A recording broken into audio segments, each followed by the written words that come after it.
Welcome to the Network and Cybersecurity lecture series.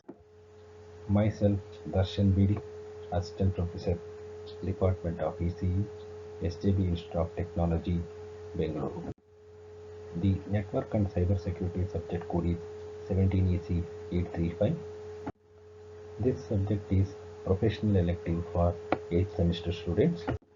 In this subject, we are going to study the network security concepts and also a cyber security concept. It consists of 5 modules. First 3 modules covers the network security concept and another 2 modules covers the cyber security concept. Module 1 is transport level security.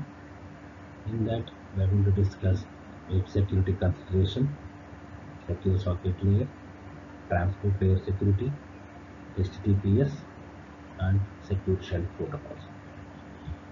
First, considering the web security consideration, in that we are going to study web security threat and different web traffic security approaches. In secure socket layer, we are going to study the secure socket layer architecture, secure socket layer protocol stack and secure socket layer record protocol operation. Then we are going to study the chain cipherspec protocol, alert protocol and handshake protocol operations. In transport layer security, we are going to study the hash function and some cryptographic function. Next, hypertext transfer protocol for secure. In that we are going to study the connection initiation and connection closure operation. Next, secure shell is called as SSH. In that we are going to study SSH protocol stack. Key generation. So here we are going to discuss the key generation part. The keys used for the encryption and message authentication code are generated from the shared secret key. Means generally we are going to use keys for encryption and decryption purpose. Here how we are going to generate that key generation part. So keys are generated from the shared key that you can call it as key. The hash value from the key exchange and the session identifier, which is equal to hash function unless there has been a subsequent key exchange after the initial key exchange. Means when we are going to exchange the shared secret key, so we need to generate some keys that you can call it as public key and private key then. So in that time, so for the particular the operation, we need to generate the key by using the initial the keys, whichever the keys we are sharing. So using that key, we need to generate the new keys then. The shared key is generated, our keys are computed. So using this the functions, you can consider is initial for the client to server. So you can consider the hash function. K is the secret key, H is the hash function, A, that is you can consider a client to server, that we are considering A value, that we are going to consider a session ID. Next, consider server to client. Server to client, so initial for server to client hash function. So normal, so you want to use secret key hash function. Then we are considering the B function. The value we are going to consider is B. The first one value we are considering A. Then followed by or concatenated with the session ID. Encryption key client to server. Here the initial client to server, server to client, the initial key will be exchanged. Then the encryption key is exchanged between the client to server and server to client. Then integrity key is exchanged between client to server and server to client. So these the keys are generated and they are going to share them. So encryption key client to server, for that we are going to use hash function. K is the shared key, H is the hash function, C and session ID. A indicates the client to server initial key, B indicates the client to server, server to client initial key, then C indicates the encryption key from client to server, then encryption key from server to client. So for that we are going to consider same function, we are going to change the value is D. Next, integrity key client to server. There again we are going to use hash function, shared key concatenated with the hash function, concatenated with the value E, then concatenated with session ID.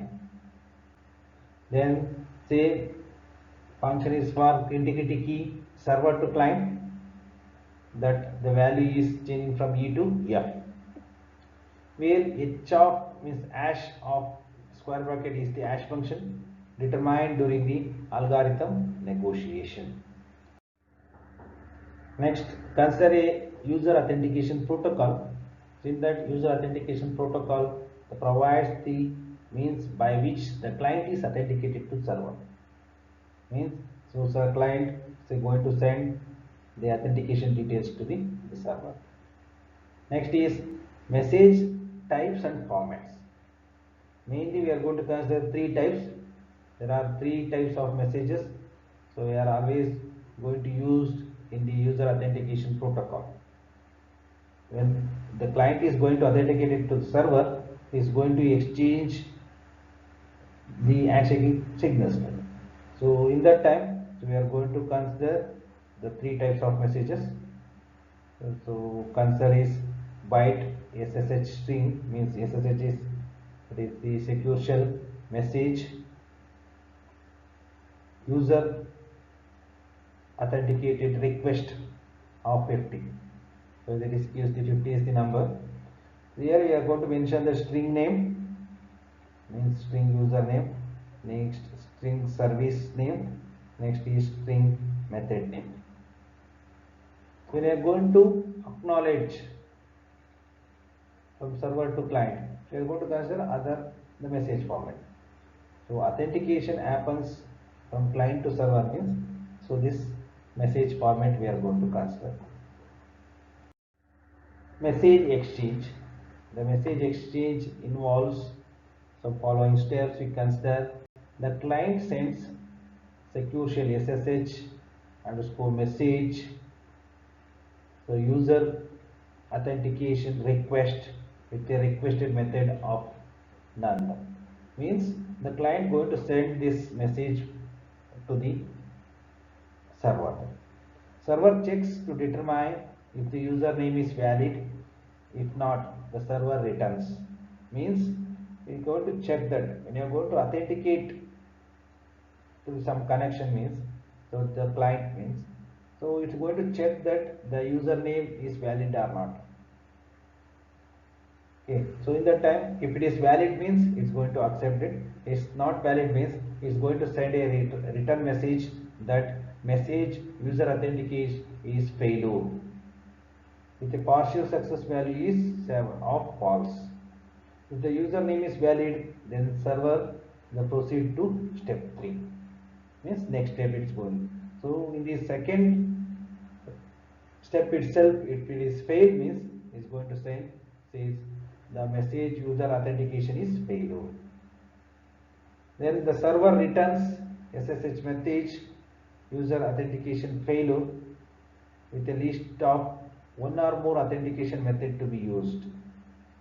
Here we are going to consider if the server returns that user authentication failure with a list of one or more authentication to be used for the particular connection. Next point, the client sends one of the acceptable authentication method and sends a message in the format of message user authentication request with that method name and the request method specific fields. So in that point, so there may be a sequence of exchanges to be performed the method. If the authentication succeeds and more authentication methods are required, the server proceeds to be step 3 again, and it's going to check that whether it's a authorized or not. So using the partial success value true. If the authentication fails means that server proceed to step 3 using the partial success value is false. Means if that when you are going to compare with that, so it's valid means is going to send the value, the partial success value is true. If it is authentication fails means it's going to send and it's going to use the success value is false. When all required authentication method succeeds, the server sends a message, user authentication success message.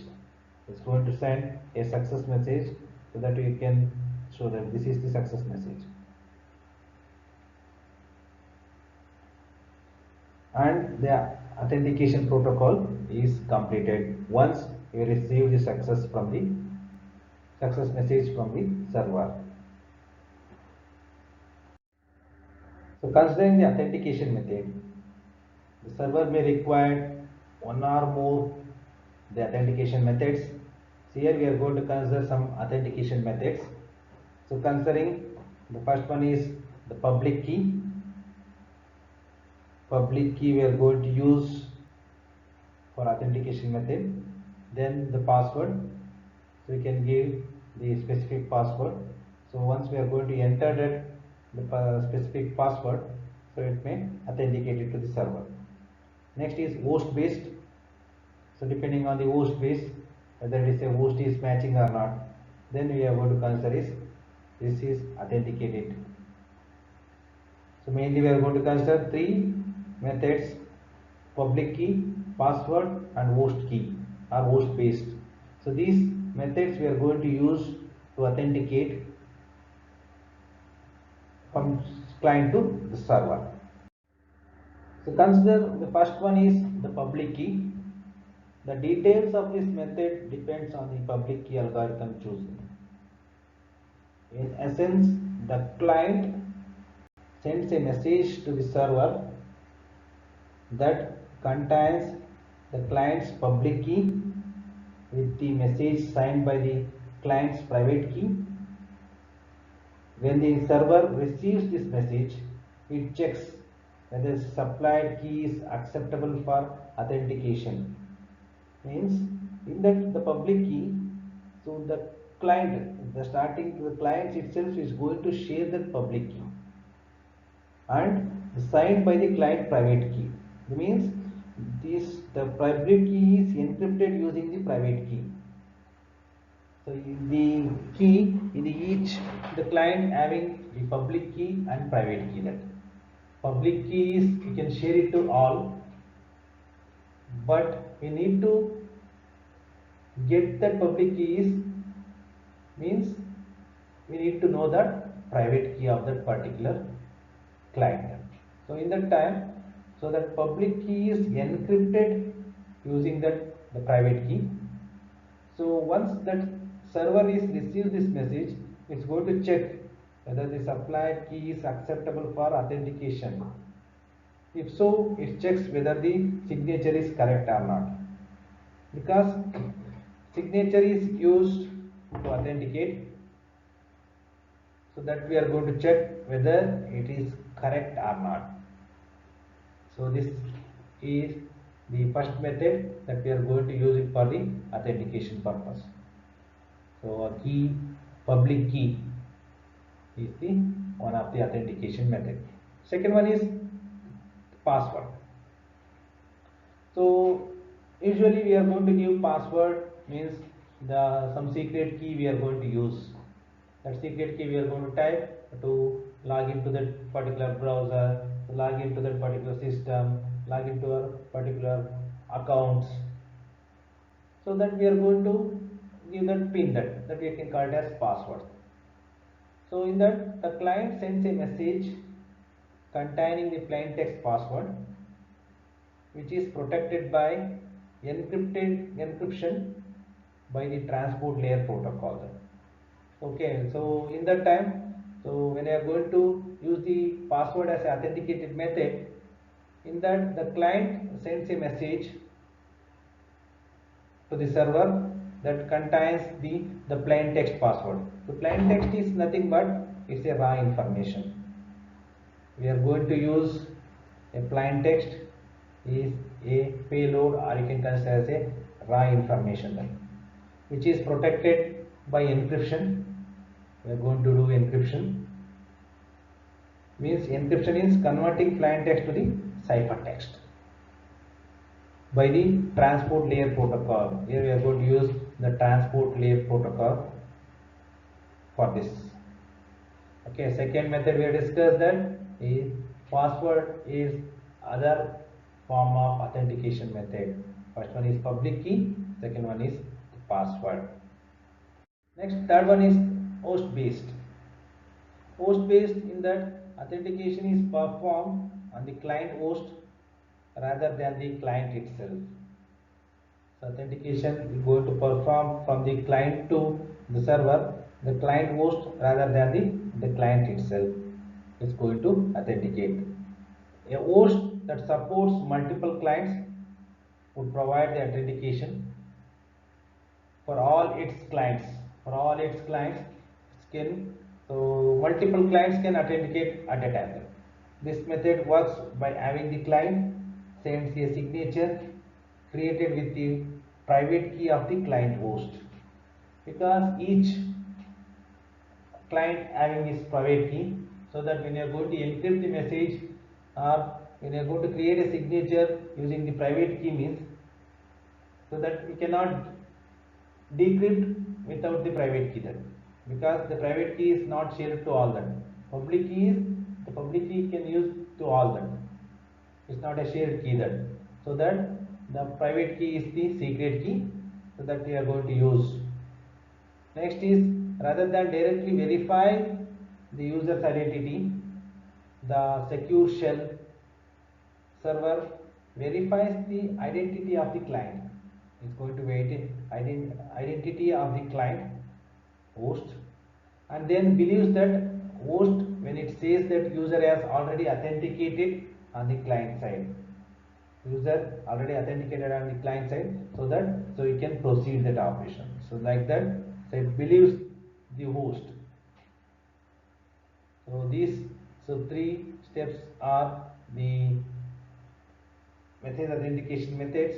So you are going to use the public key, then password and host based.